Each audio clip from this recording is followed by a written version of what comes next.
Hello, this is Janet Michael. In addition to hosting The Valley Today each weekday at noon on the River 95.3, I also produce podcasts. And I'm excited to kick off Season 2 of our podcast series in partnership with Rappahannock Electric Cooperative. It's called We Are REC. Every week we'll release a new episode talking to different people from REC about a host of different topics. We'll get tips for saving money on your electric bill. We'll talk about renewable energy and the impact it can have in our communities. We'll get some behind-the-scenes info about what happens when the power goes out in a storm. Don't miss out on information about community grants, scholarships, REC-hosted events, and more. Get every single episode on our website at theriver953.com under the podcast tab, or you can subscribe for free in Apple Podcasts, Google Podcasts, or on Spotify. Just do a quick search for We Are REC.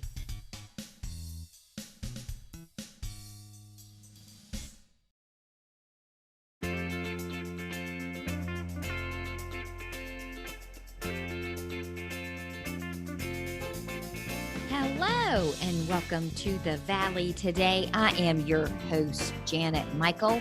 We are going to be chatting today with Mitch Moore. He is the Senior Vice President and Chair of the Reopening Committee for Shenandoah University. And Mitch, we were chatting before I hit the record button, and you were telling me about Shenandoah University's reopening of the campus for in-person classes in mid-August, and you are pretty confident and pretty excited about Shenandoah inviting students back to class this year. Tell me why.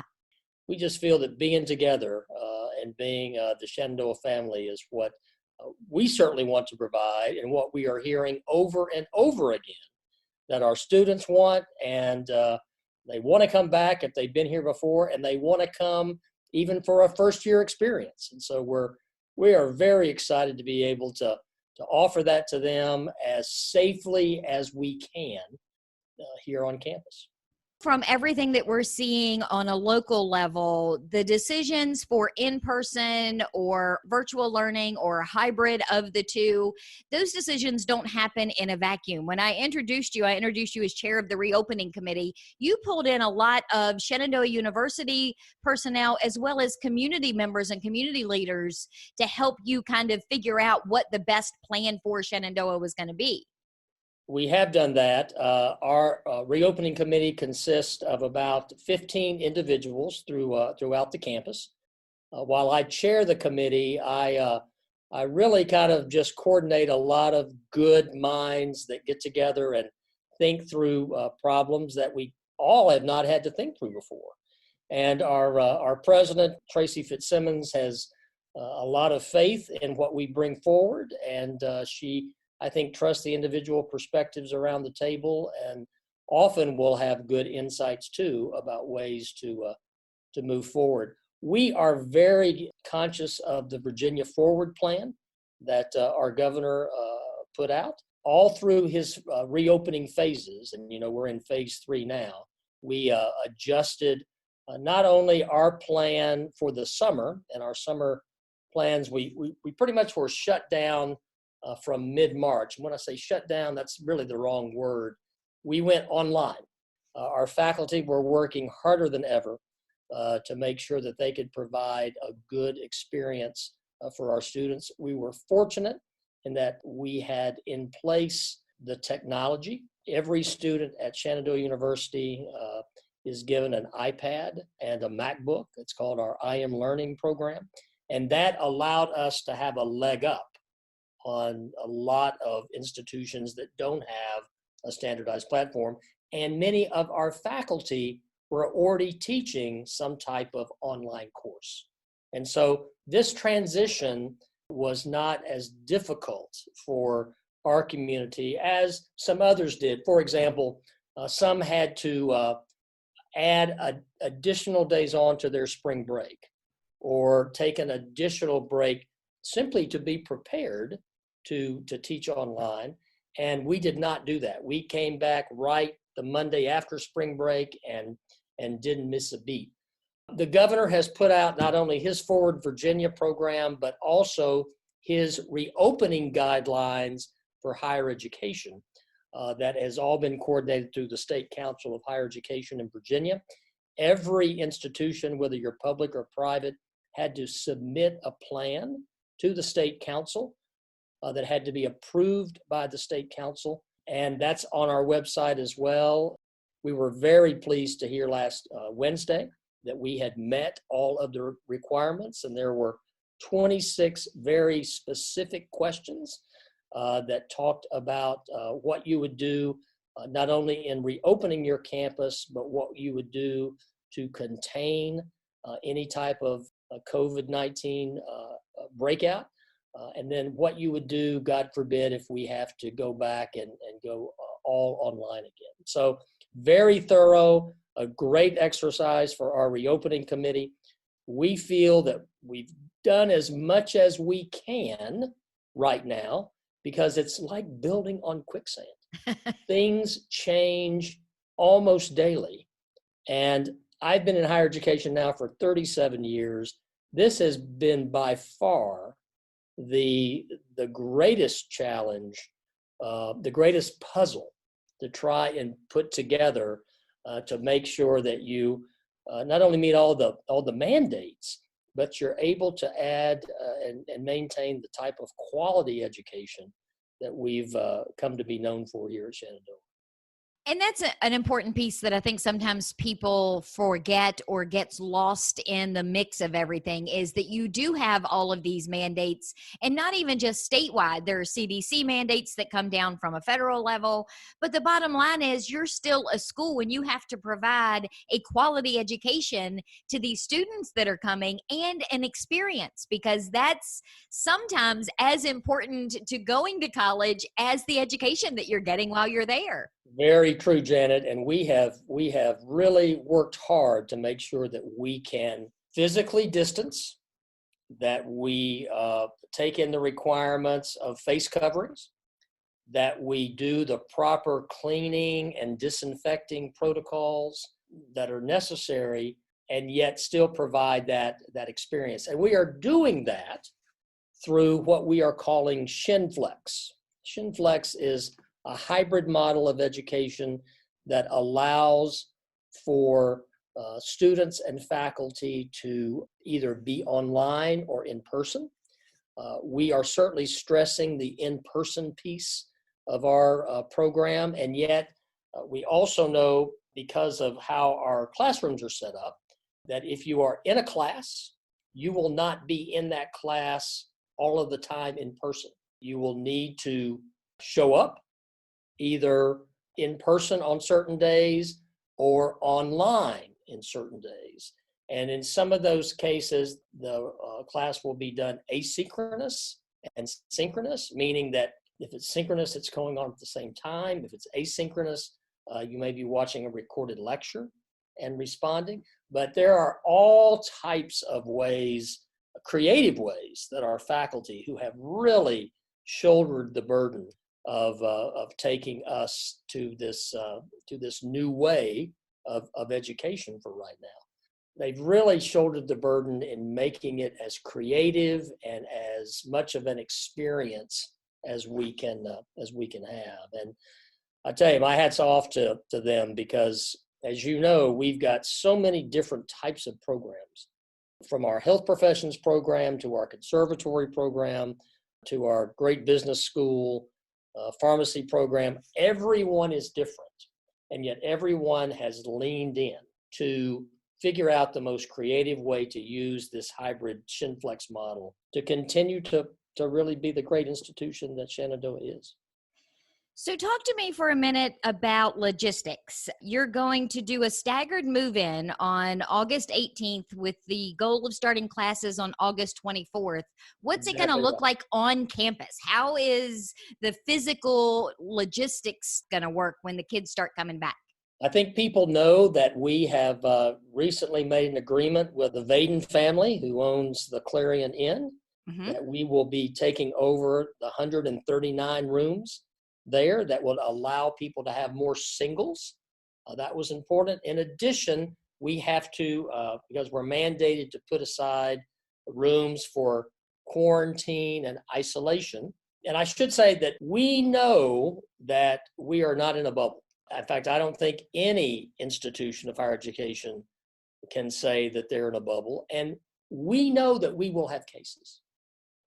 And we are preparing for that in a way that will not disrupt our community entirely or the greater Winchester community as well. And so the idea of having more singles allows for that physical distancing.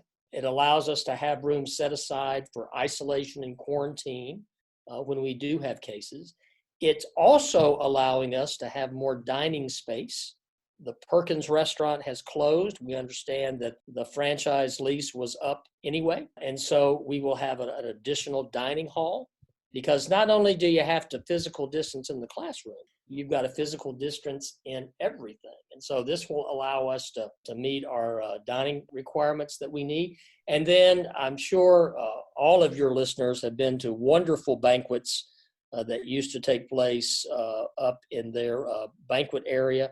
I certainly did as part of the Chamber of Commerce. And we will actually be using all of that for classroom space, because we need to, again, socially distance, have people be 6 feet apart. We're very excited to have space like that over there. In addition, we have some rooms over there that will be used for practice space, so that it's a safe environment for a trumpet player, for example, or a clarinet player that probably generates a little bit more aerosol and those types of things than you and I do just talking. We are bringing people in on a staggered basis. We move them out on a staggered basis, again, to allow for less congestion, to have people still feel comfortable moving in, and yet to also take the precautions that we need to take with regards to getting them set up for a given year. So we're going to be doing that. Normally what happens is that we move in our incoming first-year students who are living on campus within about a 3.5 hour period. Normally happens on a morning. You know, we have some parents that show up at 7:30, and we literally, Janet, in years past, would do what we call our Shenandoah swarm, and we surround the car with a lot of volunteers. We unload the car for mom and dad. Dad doesn't have to get out and do anything, and we take it to their dorm room, and they're literally moved in probably within a 15-minute period. We are so disappointed that we can't do that this year. We're going to have to go back to when I was in school.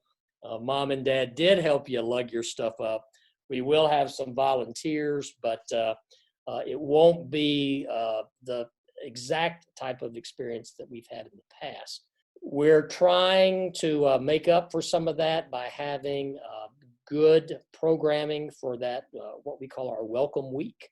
We're very fortunate to have a space at the Wilkins Athletics and Event Center so that environment can be set up to social distance, and you can still put certainly 500, if not close to 750, in that building if we wanted to.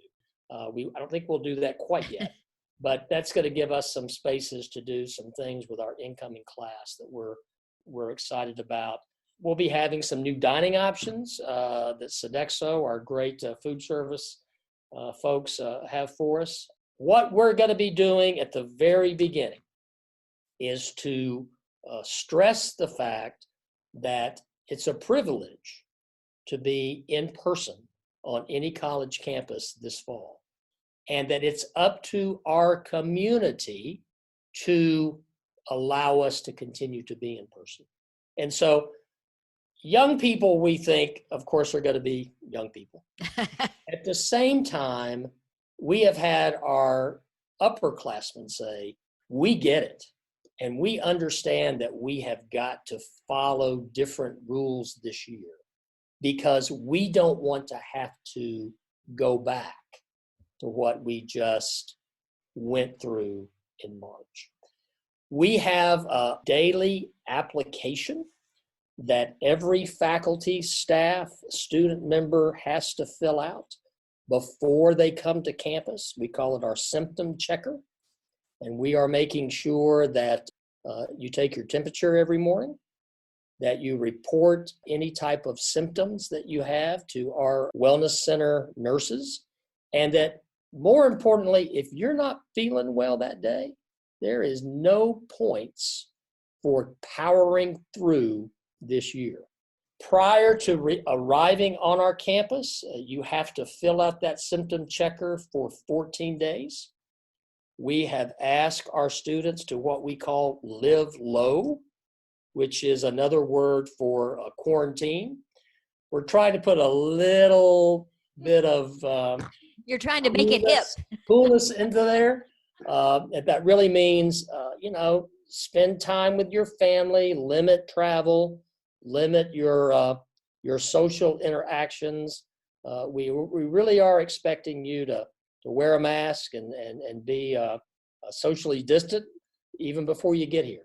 We've got a couple of other things that we're still working on that will, we think, make Shenandoah as safe as it can be upon move-in.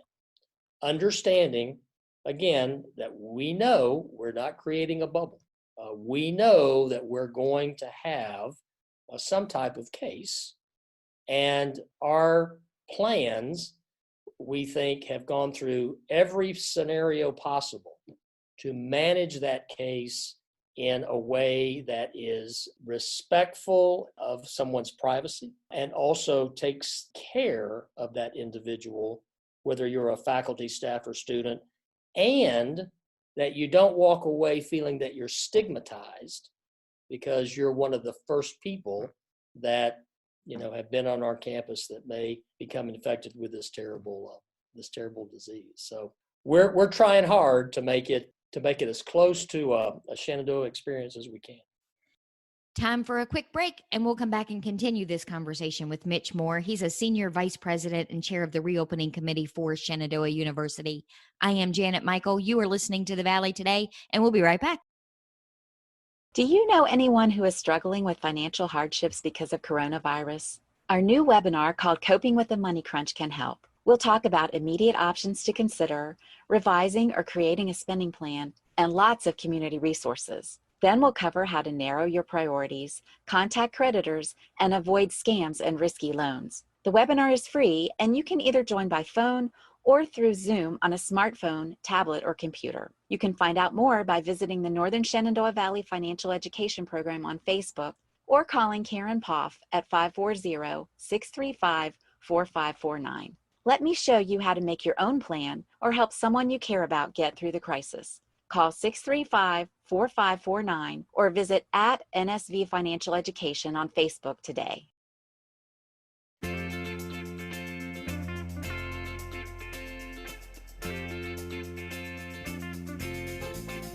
Welcome back to the Valley Today. I am your host, Janet Michael. Today's conversation is with Mitch Moore. He is a senior vice president and chair of the reopening committee for Shenandoah University.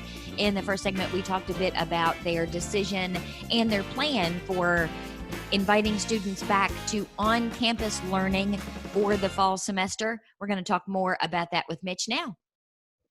What are the guidelines that you're putting in place, and how are you explaining to students, faculty, even visitors to campus, the different protocols for wearing a mask, for doing the social distance? Do you have some implementation things already together for how you're going to make sure that what you want to have happen is what actually happens? That's a great question, Janet. And we are asking every member of our community to sign the Shenandoah Pledge. And the Shenandoah Pledge lays out the responsibilities of the individual, the responsibilities of the institution, and how together we can make sure that the Shenandoah community stays as safe as possible. You will be asked to verify that you agree to this pledge when you start your symptom checker, and we are putting into place now policies that we have the right to enforce with regards to people who don't follow it, the criteria. And yet we also are building into our culture an additional level of increased personal responsibility. It's fascinating to me that whether you're in Virginia or in New York or in Texas, that you kind of control, your community controls how you handle this virus. And while there have been mandates from states, I think that Andrew Cuomo put it the best when he said, I can put down a bunch of mandates, but it's up to you as individual New Yorkers to heed the advice that our health professionals are giving. And we are so fortunate in this area to have a great healthcare system in Valley Health. Mm-hmm. Mark Nance and his crew, and before him, Mark Merrill, have been just wonderful partners, not only with the university, but I think with the community in sharing information. We have a wonderful health district, the Lord Fairfax Health District, run by Dr. Colin Green and his staff, been very helpful, because what we have done over the last several weeks is we've actually run tabletop exercises where we put out on the table a hypothetical case and who would do what when. And we have invited Valley Health and the Lord Fairfax Health District into those conversations. We kind of run the exercise and we say, okay, what did we do wrong? What should we do better? What advice would you have? And I think they are impressed that we're thinking through the scenarios the way we're thinking through them. There's always something that you can add. We're in the process now of holding a series of community forums for the Shenandoah community. Mm-hmm. We refer them to our webpage. We've referred them to our reopening document. We ask them to read those and then ask any question you want to ask. We're learning that it's not that someone doesn't trust what we're doing. They just may have a different way of asking a question, and they want to hear a response that they can wrap their head around in order to feel good about coming back to campus. It's fascinating. In higher education, you serve a population that, at least on the surface, although we keep learning more, doesn't seem to get as sick if they get the disease. And yet those that deliver that service, our wonderful faculty in particular, are the ones that are more at risk, because the older you are, the more you are at risk. And so this idea of staying 6 feet apart, of having to wear a mask when you're inside and outside when you can't stay 6 feet apart, this idea of washing your hands more than you probably ever have in your life, this idea of taking a disinfecting of surfaces to a new level, all of that we have the ability to enforce. But we are hoping, in fact, we believe, that people will adjust to this idea of culture, and that I take care of you and you take care of me, and together we will make it through this pandemic. So let me ask you about one of the things that Shenandoah University is fairly well known for, which is your large events. I mean, you guys have that Wilkins Event Center, which I guess looking back on now, how blessed are you that it came to fruition and it's done, because now you can use it for so many other things. You may know that our athletic conference, the Old Dominion Athletic Conference, announced, I guess it was about 10 days ago, that they were postponing all fall sports, that we would have an abbreviated schedule to be worked out for the spring, in which all of our 22 sports will be able to participate. That's going to be a little different for us. And the Wilkins Athletics and Event Center, of course, not only serves our court sports, as I'll call them, women's volleyball, women's and men's basketball, our track and field have locker rooms in there as well, but everybody uses it. Jimmy Wilkins was so great in thinking through that building with us. He said, Mitch, I don't want a building that can't be used by all the athletes. I want every single athlete to be able to use that building in one way or another. And so while some call it home because their lockers are there, it's not unusual to see the baseball team in there for batting practice or the golf team in there being able to hit into nets. It's really just a wonderful space to be. Anyway, it's large enough, as you know, when it's like a convention center, you can put 5,000 people in there. And so the great thing is that we've got different ways to compartmentalize that large space to use for classroom space, to use for individual study space for students, or to hold an event up to 250 people if we decide to do that. We won't have our great football team this year playing, unfortunately. Several other fall sports have been, again, pushed to the spring. We're still working out exactly what will happen with our conservatory. Not only do we have great sports programs, but wonderful performances by our music theater people and all of our orchestras. And I mean, it's a great place to be in the fall if you like college life. So all of that has had to be reimagined. We are still working on a lot of the performance pieces for the conservatory.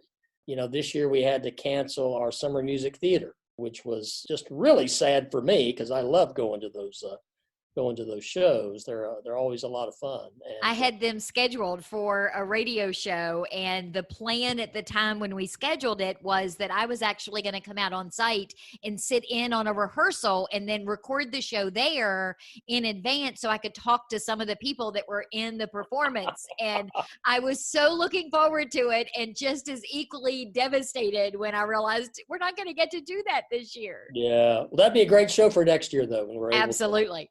I think, Janet, for large performances, activities, we're following guidelines as we need to, and yet still trying to figure out a way to make some of those experiences as personal as we can.